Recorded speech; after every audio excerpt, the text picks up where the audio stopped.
Welcome to another Walter football video. I'm Charlie Campbell, Senior Draft Analyst, the most accurate mock drafter in the world.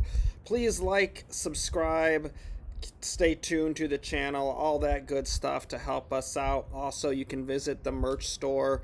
Just go to Walter Football, find all kinds of cool t-shirts and stuff there. Unfortunately, you won't find this cool vintage Redskins hat that a friend of mine gave me. He had a bunch of them, so that was pretty cool. But I like to rock the old logo there and not let those awesome Redskins teams that are part of NFL history be forgotten. So at any rate, check out the Walter Football Store. And no, I'm not a Redskins or Commanders fan. Just a little bit of insight. I'm not a fan of any team in the league. It doesn't bother me.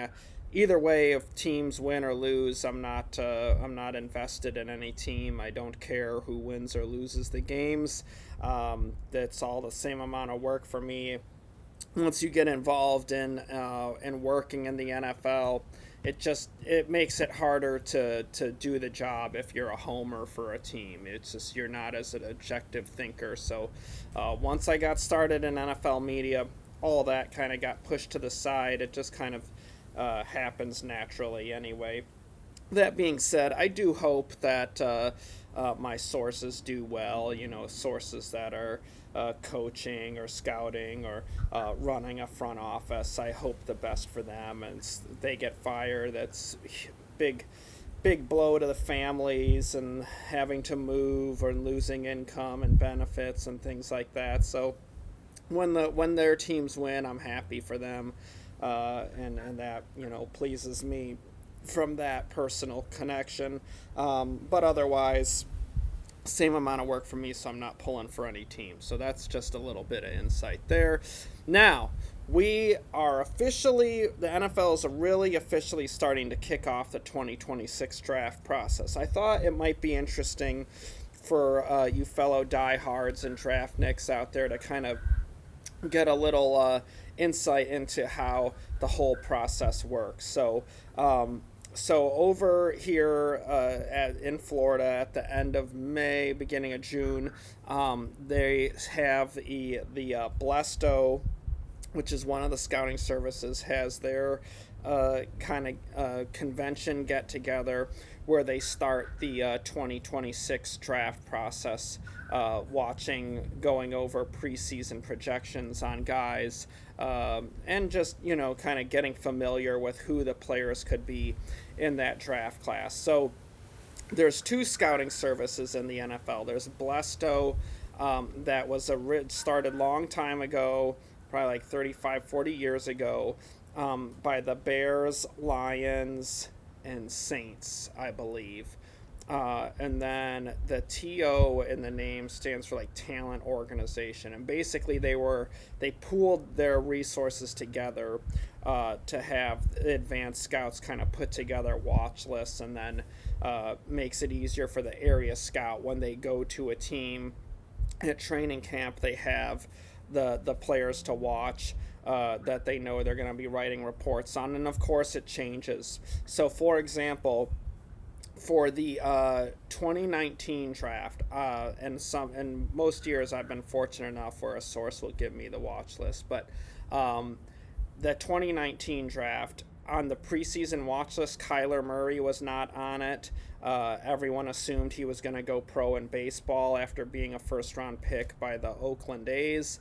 Quinnen Williams was not on it because he was a backup. He was a redshirt sophomore. They rarely declare, and they ended up being the first and third picks in the draft. So there's no hard judgments from these watch lists. It's just purely like, here are some guys to take a look at.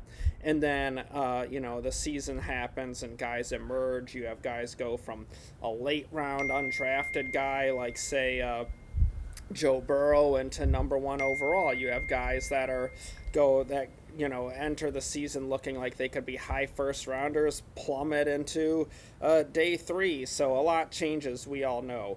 But at any rate, at the beginning of the process, they're having that convention for the national scouts, the area scouts, college directors, to get familiar with next year's class. So there's the Blesto organization. I think there are about a dozen teams in that. There's National Football Scouting that has more of the NFL teams into that.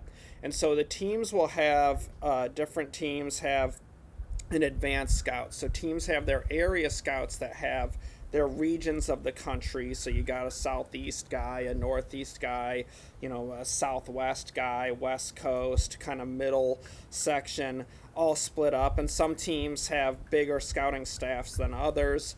And then you have national scouts who get assigned schools, and they're going all over.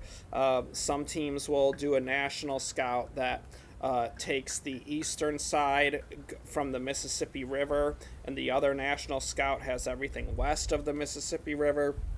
So teams kind of break it up in different ways. But there are these advanced scouts who haven't quite risen to the level of area scout yet. They're on that track, but it's a tough job for these guys. They're working in the spring, kind of looking at next year's draft. They could hit up spring games, junior kind of pro day kind of things like that, and they're watching tape and helping, and then these guys pool together that preseason watch list. And then that gets presented, and then the area scouts and the directors, national scouts, have their list to work through as they're starting to watch these guys later on in the summer. Typically scouts are starting to kind of wind down and have their time off in June and July, get away for a bit, see their families, that kind of thing. Some, still watch tape.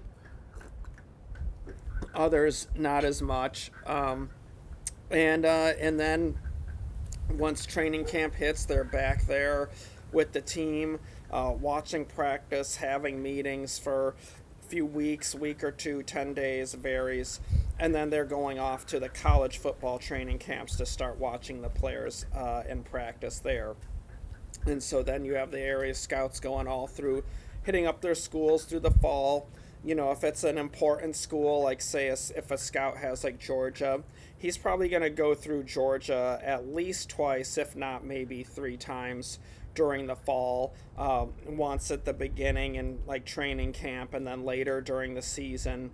And then of course he'll be back there for the pro day, and maybe other kind of individual workouts, like say if a guy's injured and he has a kind of personal pro day like later on, to be there for that.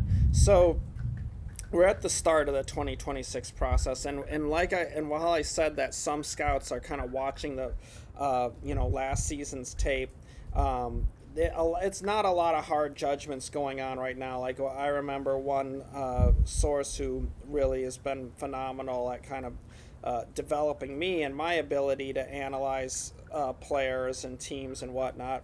He told me that early on, one of his first years as a scout, he did a ton of work in the summer, watched everything, and then once the season started, he realized that a lot of his notes and kind of preconceived notions for the players going into the season needed to be tossed out, because these players are changing so much and their bodies are changing a lot as they age in a strength program at their schools.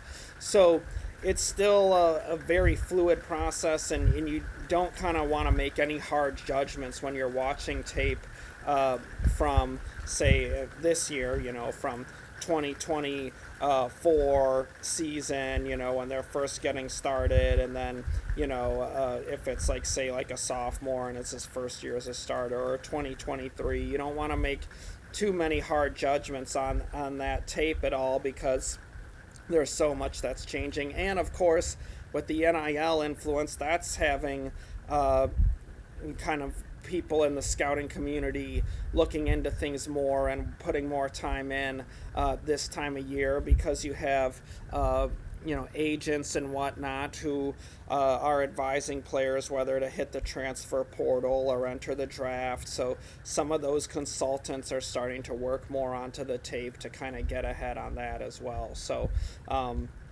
but we're just here getting started.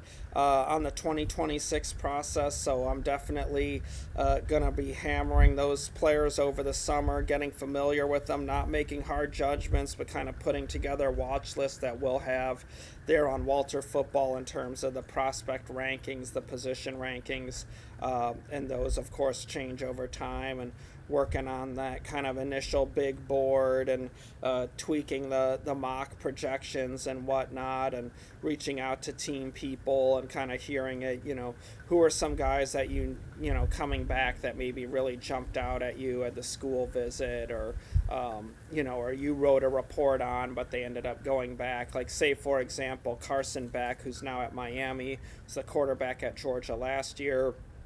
During the fall, I spoke with a lot of sources, and he was getting mid-round grades. Very disappointing season as the quarterback at Georgia, and that's why he ended up hitting the portal and transferring to Miami as opposed to entering the draft in a weak year for quarterback prospects. So definitely you have some guys that they already did a report on who ended up deciding to go back to school or hit the portal and go somewhere else. So there's a lot changing throughout the process, of course, and we're following it every step of the way. So go to Walter Football. You can check out the rookie forecast. They're going up, almost finished with all 32 teams there. We got our 2026 mocks, of course, and Walt has tons and tons of his daily handicapping stuff going on as well to check out, and of course the merch store. So I'll be back with you guys soon. Hope you guys had a great, safe Memorial Day, and love you guys, love my viewers and readers. Appreciate y'all so much. You guys take care. God bless.